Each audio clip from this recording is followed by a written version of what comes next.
be making like 20, 30K a month. You don't even need 1% of the market. You just need like 0.01. You typically have to like 5x the business, right? You don't just double the business to get to double the profit. People then were just like reaching out to me without me having to reach out to them. I had to stop doing outreach because so many people were reaching out to me. I didn't have enough appointment slots on my calendar. And if the answer is yes, then you're obviously missing information and beliefs. And so let's get you the cheat codes and let's do it.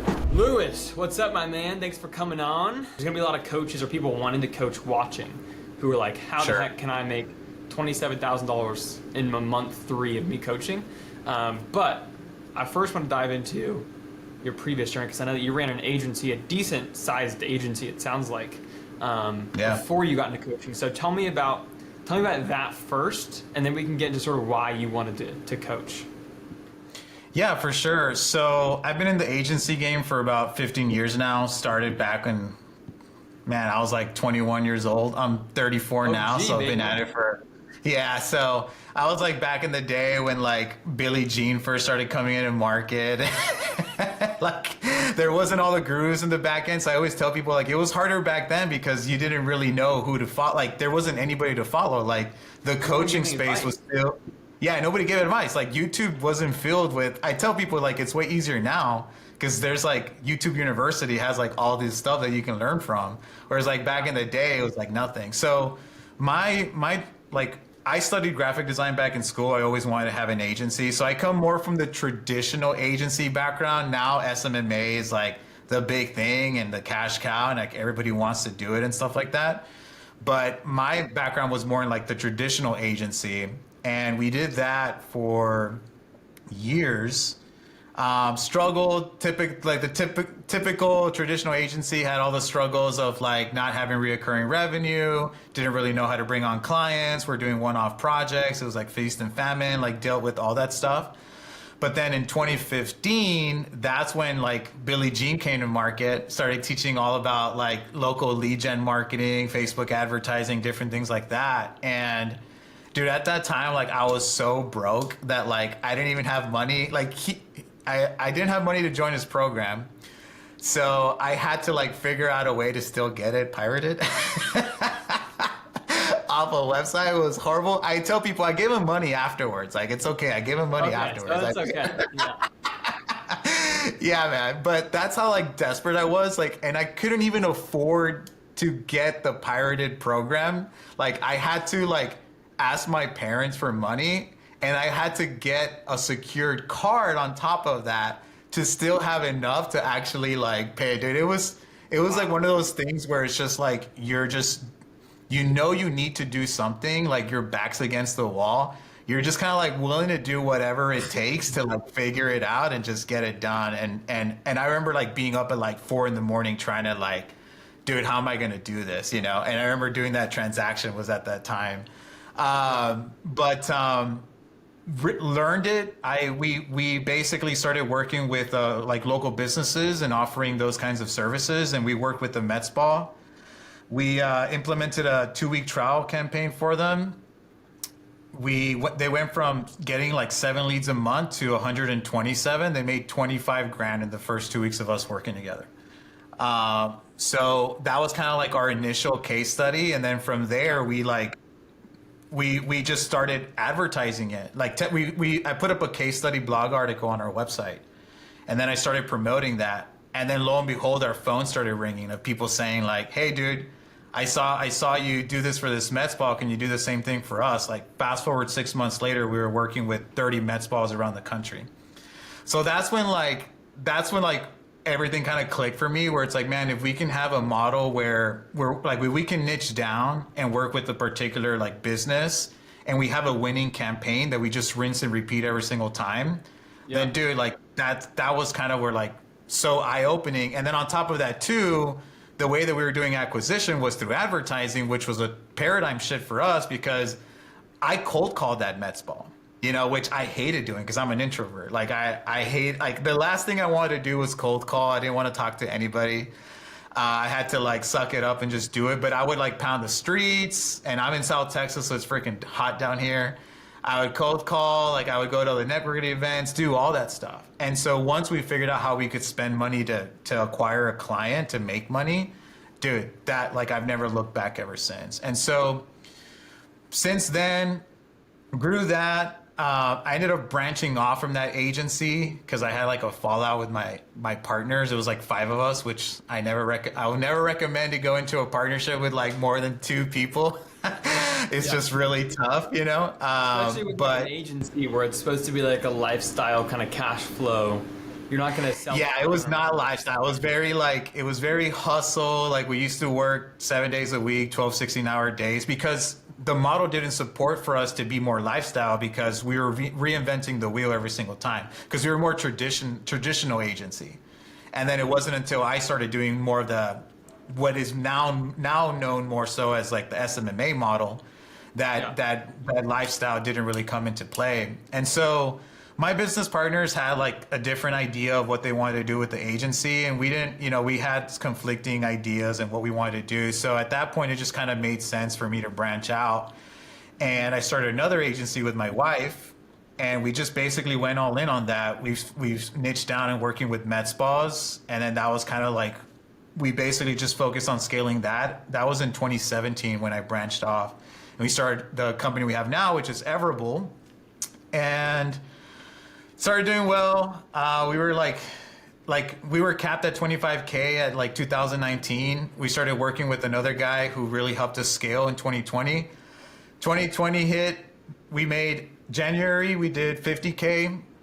We did 75 in February, and then in March and April we did about like 85K. So we hit a 7-figure run rate, and then the pandemic hit us.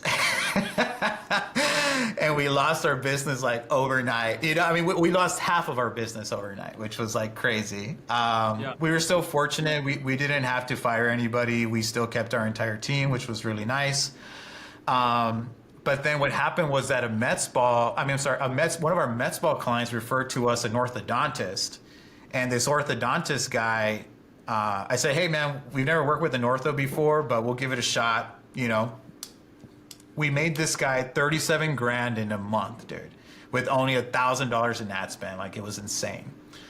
And I was like, dude, there's something here. So we decided to create another agency that focused with dental and ortho. And at that time, it was also when Hormozi was still creating his Allen software. So my mentor at the time like hooked me up with Hormozi, and then I got to be one of the first users of the Allen software. And then Hormozi had a thing where it's like, hey, if you make 100K with my software, like you'll be in my inner circle or whatever, right? Like I'll personally mentor you kind of thing. So I was like, dude, consider it done. So we went from 1 to 70 clients in 3 months. Like it was insane. We went from 2K a month to 120K a month in 3 months. Like it was ridiculous. But it was really thanks to the offer that we were able to come into market with because of the Allen software. So we got to work with Hormozi for a little bit. That was cool. Kept running the agency during that whole time. And then it kind of just got to a point where like we really wanted to scale things back. Like I was growing the agency for the wrong reasons. Like I was mainly trying to prove like my business partners that I could do it. Like my old business partner, you know what I mean? And it kind of... When you had started chatting with me then, or like when we started working together, or whatever, at what point was that? Like, were you just fresh off of like, did you shut down the agency completely, or were you just like transitioning slowly, or? Yeah, no. So I still have the agency, so we still own it. And so what we did, like our intention with the agency was, look, man, I want to have a business that serves me. I don't want to be stressed out all the time. I want a lifestyle business, right? I want to be making good money.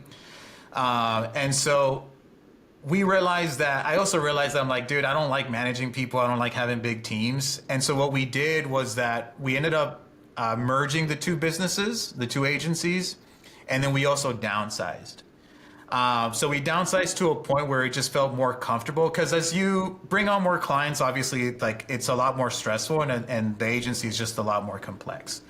So we brought it back down to a point where it's like, okay, maybe we're not doing like 7 figures anymore, but we're technically more profitable than we were when we were making 7 figures. You know what I mean? Yeah. And so what that ended up allowing me to do was that it actually freed up a lot of my time. And so even when we were at the seven figures, like I had already pretty much removed myself from the day to day. Like I was really only involved in the leadership meetings, and I would maybe spend like 3 to 5 hours a week working within the agency. So I definitely had a lot more free time, but I was still stressed out because I knew about all the things that were happening that were great, that not good, Yeah, well, and so we just, what I found with like agencies or even coaching, this coaching model is just basically remove some of the technicians required to service clients. 100%. What I found is basically in order to get your income to like somewhere between 30 and 50 grand a month in profit. I mean, whether it's an agency or a coaching business, you can do that with like 2 to 3 team members, and some of those can be part-time. To get to double your income to 100K a month in profit, or even $1 million a year in profit, let's say, typically, and again, you can use that same lean model and get it to $1 million a year in profit 100%, especially with coaching. Agency, maybe not. But coaching, $1 million a year profit with just you and a virtual assistant, very possible. But what I found with an agency and with coaching is if you ever want to double your income, so if you want to get to, like 3 to 5 million a year profit, you typically have to like 5x the business, right? You don't just double the business to get to double the profit. Because then you have to hire a team. What you have to do is basically double, like you have to 4 or 5x the business, and then you become a full-time manager, and all the secret sauce and all the fun of what made your business to begin with is gone. You're a full-time manager. And that's pretty much your job now, is you're just a manager. So that sounds and that's exactly. Yeah, I mean that's exactly what happened to us. Like I kind of got to the point where like I was pretty much removed from the day to day, that I was even like I was just bored. Like I was like, and I didn't have that sense of like ownership of like, and almost even just like that. I felt useless in a way. It's such a weird feeling. Like I almost felt like I had no purpose. Like and where I really identified that I really enjoyed like working with my actual clients, because I really like, hands down, I'm passionate about helping people grow their business. Like I'm just super passionate about that. I've come from a family of entrepreneurs. I say I grew up in it and I lived it myself. So I really enjoy talking business with people and just helping them. But I was so removed that I couldn't even do that, and I don't know, it was a weird feeling. And so it got to the point where I was like, hey, you know what? I have free time. Would I rather help a med spa or a dentist grow their business? Or would I rather help other agency owners grow their business, which is all I've ever known. Like all I've ever known is agency. Like I've never done anything else, like I never had a real job technically. Like I went to college, and then while I was in college, I started my business. So I never really had a real job. So all I've ever known was agency stuff. So to me, it just kind of made sense. You know what? Like I have more free time on my hand. My agency's still there. It's still running. It's still making us like a good amount of money where we're comfortable. But like, how do I like what, like I want to have purpose again. Like I want to be able to help people. And to me, just like the coaching aspect seemed like a really great way to go about it. I felt like I was definitely hesitant to do it in the very beginning because, just the negative connotations to it and stuff like that. Like, but man, like I felt like the space needs good coaches, though. If there's a negative connotation with anything, it's like, well, why don't you go in and change the way people think about it? So. Yeah, 100%. No, you're so right. Like, and I mean, we did pretty well. Like, we got to 1.5 million a year. Like, we were doing like around 150K a month or so. And I mean, it was great. Like, but again, like, that wasn't going to my pocket. You know what I mean? Like, I pretty much capped out how much I was making when I was doing like around 80K. You know what I mean? And so, and yeah, we had extra money that I guess I could have taken home. But a lot of it too, it's like you leave it in the business for, rainy days or whatever, right? And so that was the other thing too. So we scaled it down, started to get into coaching, and I guess I could dive into like the coaching journey because that was also like a whirlwind too. I definitely had some bad experiences. So then you joined, you started working with me, and I want to know what you were thinking at that time. Are you like, is this even gonna work? or how is this going to work, or like what were your thoughts when we like the day that you joined in the first week? Like what were kind of like your thoughts going through your head, and like what you wanted to build, which is obviously probably more of like a cash flow lifestyle thing coming from like big team management kind of thing. I was kind of like in a rough spot in the sense that I had invested with a previous coach, and it was a huge investment, like multi 5 figures, right? And I was like stuck now with this essentially loan that I got to kind of pay for this program. And I was like, and I got some initial help there that kind of got me started with some people, like a handful of people that I started coaching, because I got introduced to a few people, and that kind of created some demand for myself doing that, like coaching in that program. But I didn't know how to get more clients. And I come from an advertising background, so I'm like, I know how to advertise, but it's like, dude, like I've always advertised for local businesses. Like I've never advertised like a coaching program before. And I had ideas, because I mean, it's easy enough to go and funnel hack. But the reason why I wanted to join your program was, number one, it was a different way about going about advertising, because my background is in direct response. Yeah. So I really just love like the social funnel aspect. Yeah, to what we were what you were doing. Direct response, bro. Direct response. Yeah. Direct response advertising for coaching. Even if it works, I don't want to do it. Like, even if it works, because you end up signing up clients that have no idea who you are. They don't even resonate with your message. They want a different result than, you're signing up all different kinds of clients. Like, I want people to make sure before they work with me, this is a fit. You know what I mean? So I like what you said there. It's like, you come from the direct response, but this is not direct response. And I'll dive in deeper into that here in a little bit, because that has been one of the things that has just impressed me a lot. So I'll dive into that here in a bit.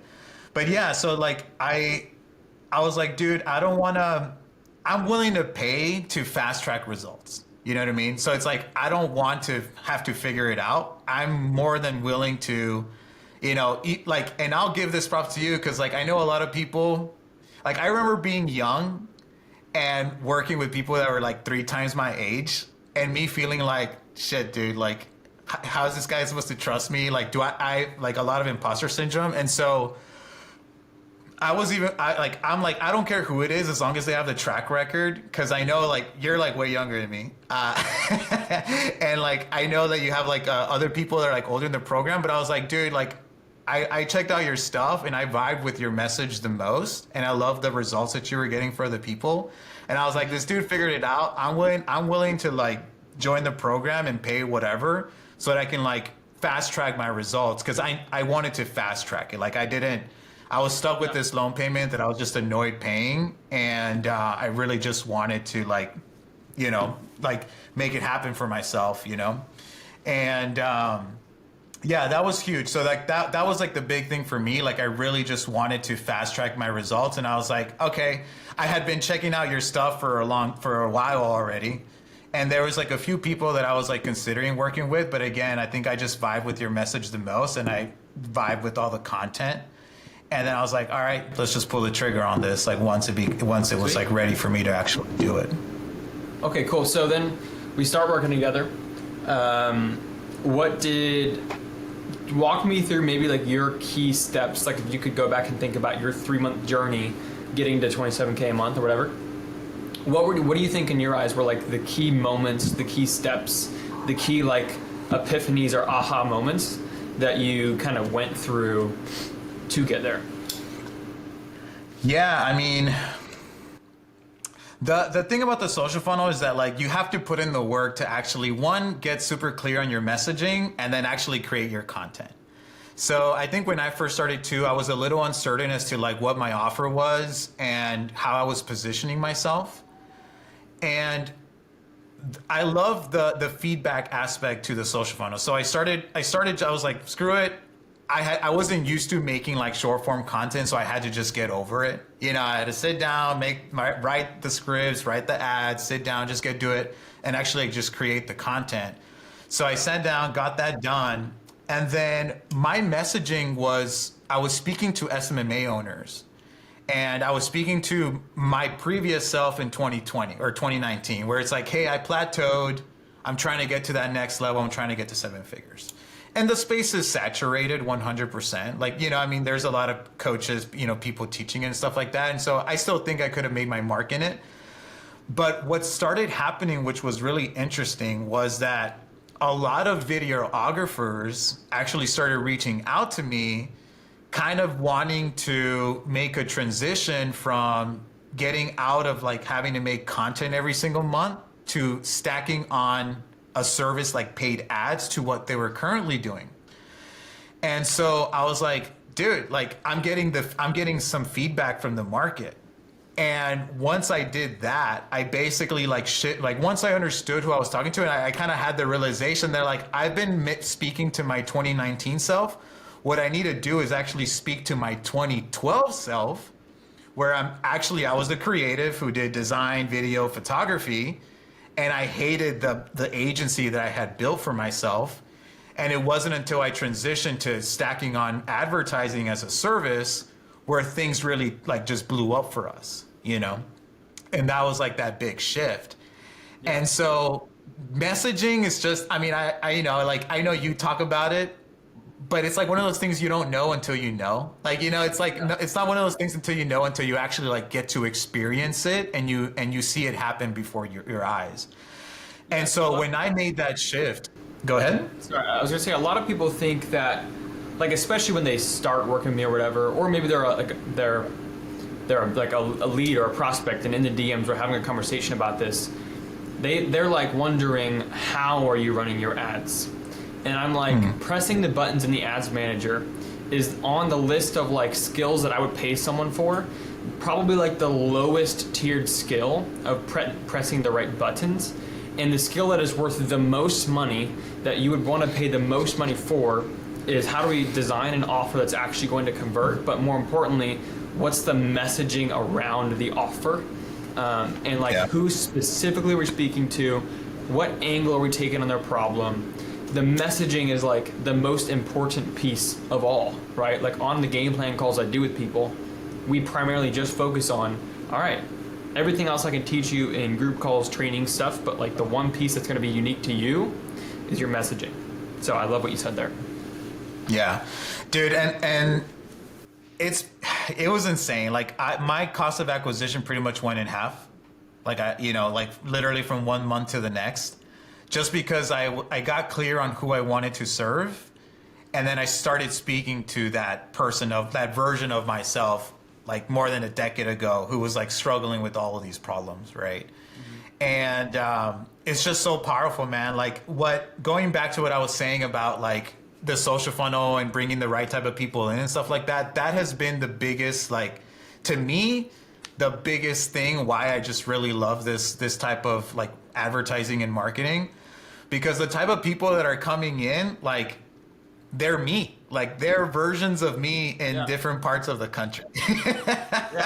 They're like, you had said this before in our group call, and I loved what you said. Because I was like, this is like the perfect way to think about how amazing, in my opinion, the coaching business model is. Because you were like, dude, I'm literally signing up clients that I would just hang out with and talk to for free. Like I love I would literally, like I would pay money just to have this friend group, basically, is kind of what you were saying as your clients.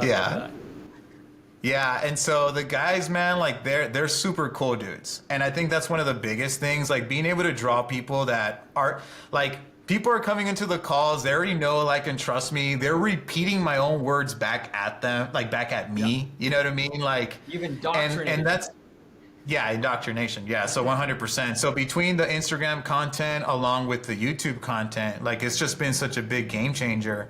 And like that's what happens when people resonate with your message, right? Like when you have like when people are really vibing and you can basically dictate their their thoughts better than they can, like, dude, like that's it. And I knew that it was possible because I knew like people who had done that and obviously people that talk about it, but I had never really lived it myself.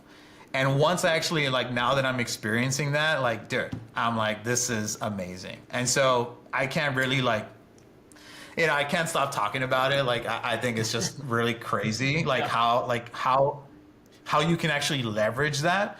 But again, the key thing is messaging. Like you have to get down, and I feel like people don't put in enough work in like really getting specific into like who their ideal client is, who do they want to serve, what are the pains, wants, frustrations, desires, right?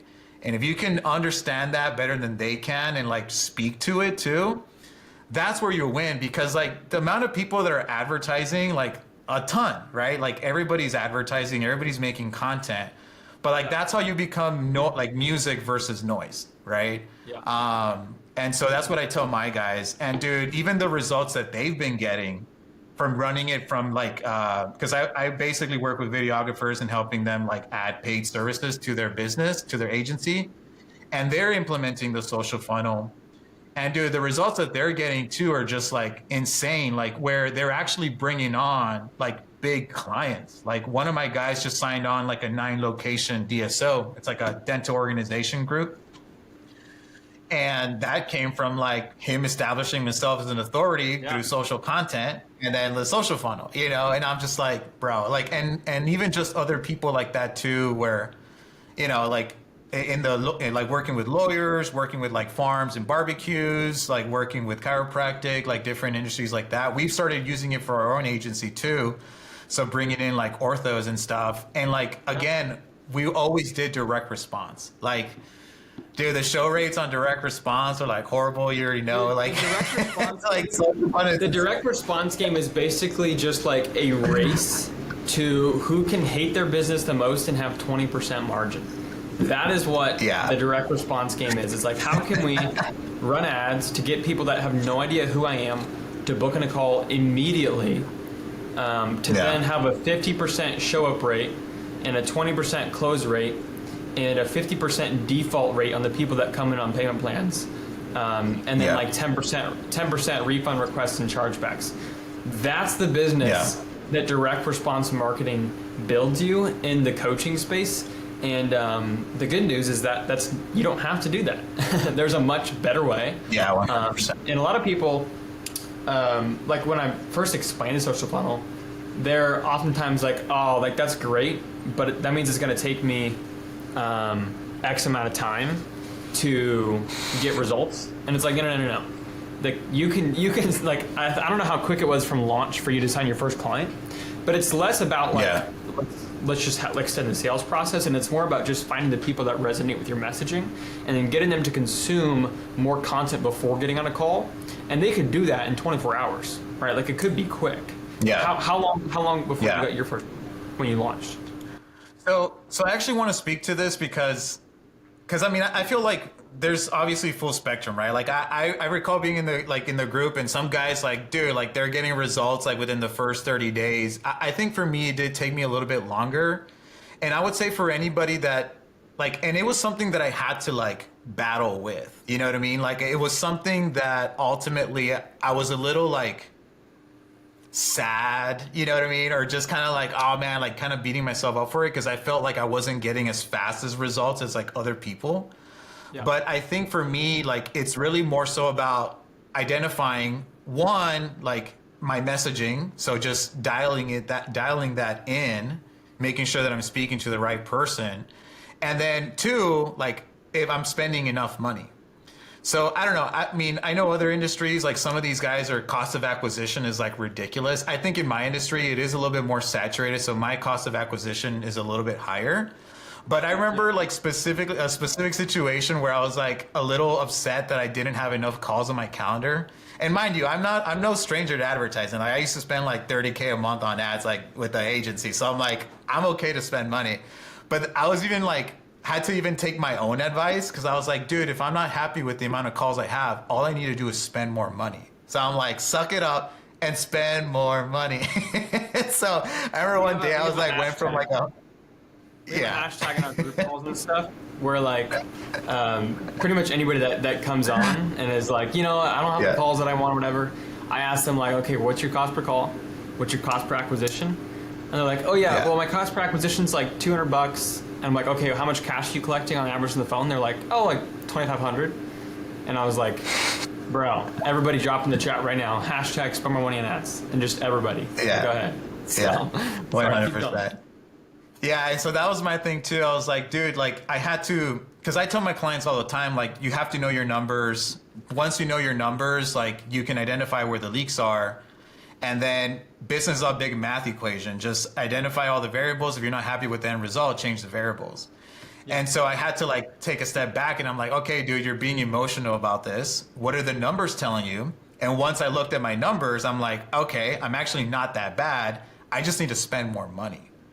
And so I literally went from like spending, I think like $100 a day to like $300 a day. Like I just like, screw it, I just tripled it. And I was just like, and it's a risk, you know, cause like but I was like, I'm willing to bet on myself, you know? And so I basically just like tripled the ad spend. And then what that allowed me to do was it allowed me to get the feedback that I needed a lot faster. So that then I could actually dial in my message and then drop my cost of acquisition, right?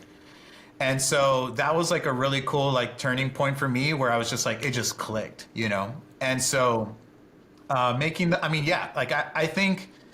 for me, it did take me a little bit longer, but it had more to do with the fact that like my messaging wasn't on point or as on point as it could have been.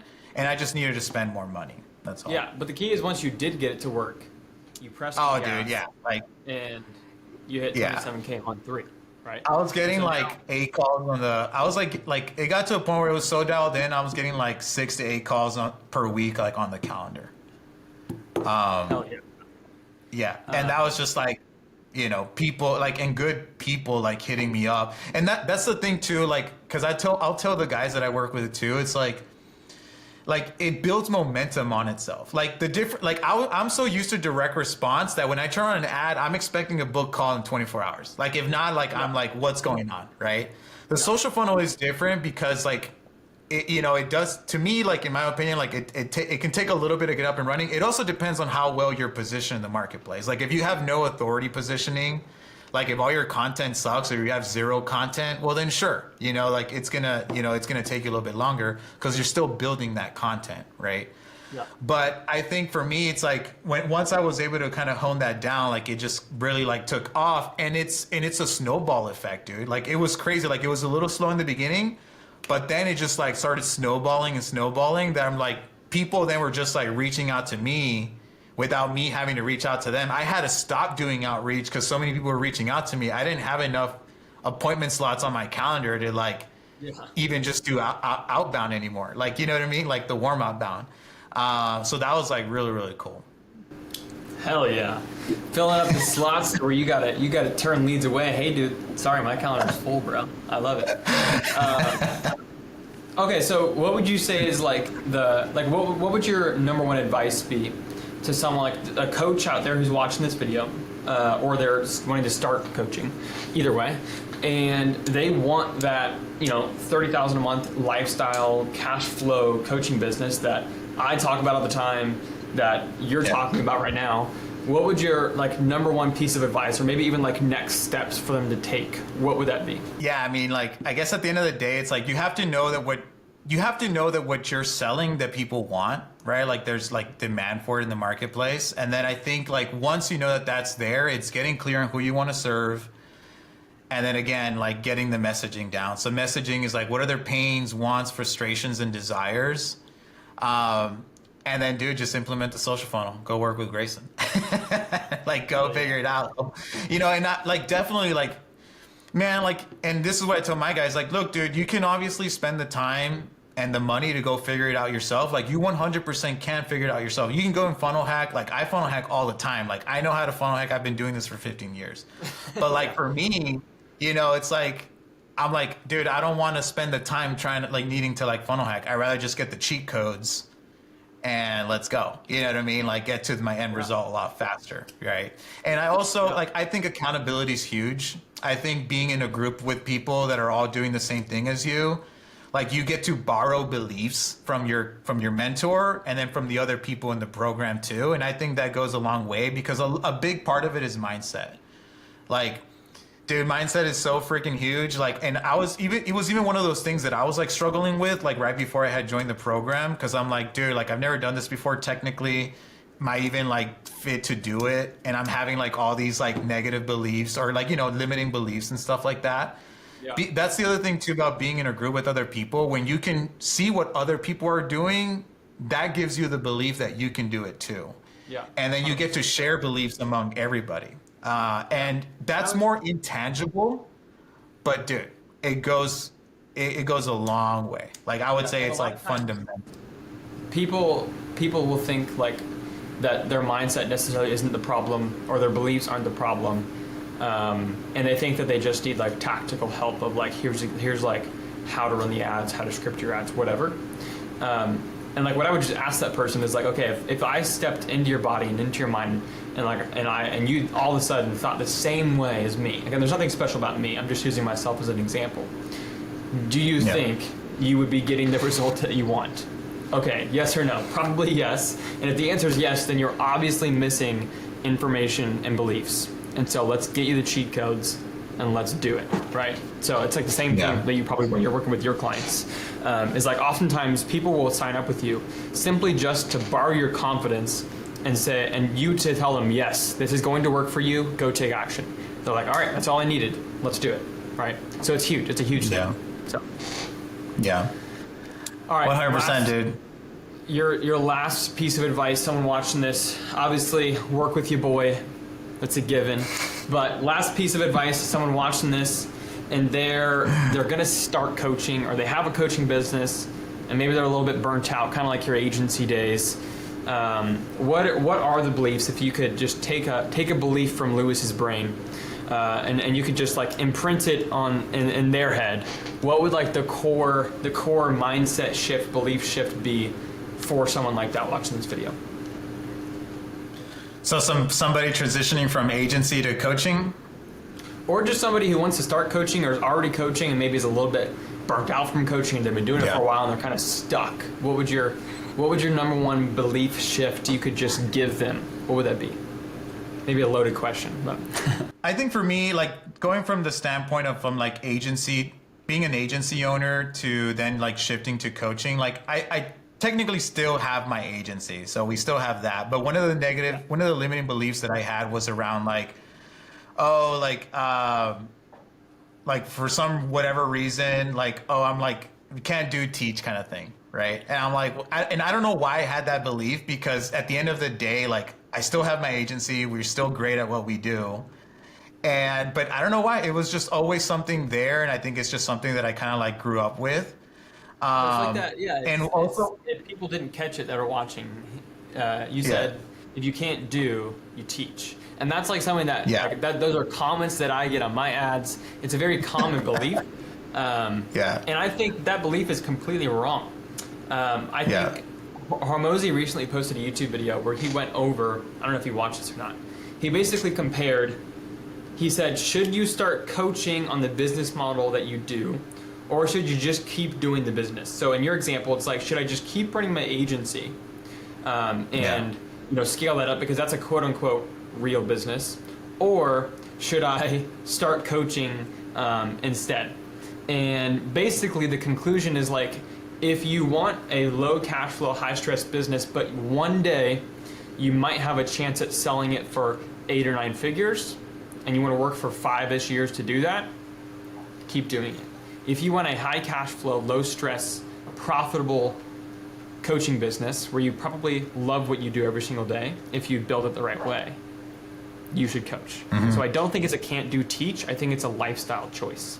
Would you agree with that? Yeah, that's a good point. No, I mean, I agree 100%. The other thought too that kind of helped me too is like, at the end of the day, it's like even the best players need a coach. You know what I mean? Like, and that coach technically can't do it, but like at the end of the day, they need the accountability. They need the third, like the second set of eyes, kind of then guiding them in that path. You know what I mean? And so I think to me, like once I got a better understanding of that, like it was just a limiting belief that I had to like work through. And then once I did, it was one of those things where I was like self-sabotaging myself, I think too, because that's the thing with limiting beliefs, like you kind of hold yourself back. And once you're able to like fix that, dude, you can like get momentum, get clarity.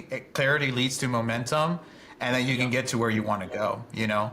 The other belief that I would say is like a lot of people think that, and I was kind of starting to think this too, that it's like, it's just too saturated. There's too many coaches, this and that. And this is one of the things that I know you talked about and you kind of helped me with too, like with your content, which was like around, dude, like at the end of the day, you like, you attract what you are, and at the end of the day, it's like, then like I even my it's funny. I think it's funny because even in my ads, I say, if you like playing with cameras and you're a dad, like I'm your guy, you know. And so I'm like, once you identify like who your sub niche is within that niche, it's like you just start attracting people of who you are. So it's like you're not trying to attract everybody, right? You're trying to attract people that are like you in that sense. And that's how you find like those niches. That's what niches is. But 100%. but it's so funny, dude, because just to share a quick story, like I posted that in my stories, and then a dude replies to my story and he's like, yo, bro, like, what is this about? Like, is this like a group or a community or something? Like, I want to be a part of it. Because he's a dad and he likes playing with camera, like he shoots video and photography, he likes the outdoors, like all that stuff, you know? And then like that group's in my program. That dude's in my program now. You know, it's just like so crazy, bro. I think your vibe attracts your tribe. You probably heard that before. But like, if anybody's thinking, oh, like my space or my industry or my niche is saturated, like all you need to build a million-a-year business, coaching business, is somewhere between 30 and 50 clients. Do you think there are 30 or 50 people out there that would want to work with you and that you could serve well? If the answer is yes, great. We don't need to take 1% market share. We need a 30 to 50 clients base to build a million-a-year profit coaching business, and that is it. So I think the saturation. That's exactly what I tell my guys. I'm like, dude, you don't even need 1% of the market. You just need like 0.01 like to be making like 20, 30K a month. And even if you want to be a 7-figure agency, like you only need like 0.5%. Yeah. Like, you know, it's ridiculous. So yeah, man, that's awesome, dude. Obviously I appreciate the work that I got to do within the program and obviously the results for, you know, that I was able to get. So thank you so much. Well, thanks for coming on, man. I think this will inspire a lot of people. Yeah, just thanks for sharing your story. Thanks for being a part of it.